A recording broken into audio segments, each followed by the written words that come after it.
আজকে আমি কি করলাম তাই দেখো।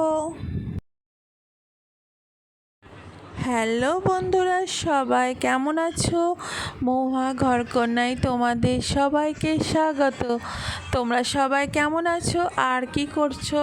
আজকে আমি পাকা আম দিয়ে একটা নতুন ঠান্ডা ঠান্ডা রেসিপি তৈরি করেছি, তাই তোমাদের সঙ্গে শেয়ার করলাম। খুবই ইজি আর খুব সহজভাবে, খুব তাড়াতাড়ি।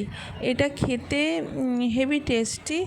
আর এটা ঠান্ডা, এটা ফ্রিজে রাখতে হবে, নিয়ে ঠান্ডা করে সেটাকে খেতে হবে।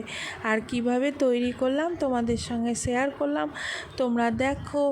আর কি কি লাগলো, কি কি দিয়েছি, সব কিছু দেখেই বুঝতে পারবে। কিছুই না, জাস্ট আমটাকে কেটে সেটাকে করে সিদ্ধ করে সেভাবে করলাম, যেভাবে তোমরা দেখলা সেভাবেই তৈরি করবে। আর তোমরা সবাই ভালো থাকো, সুস্থ থাকো। Bye bye.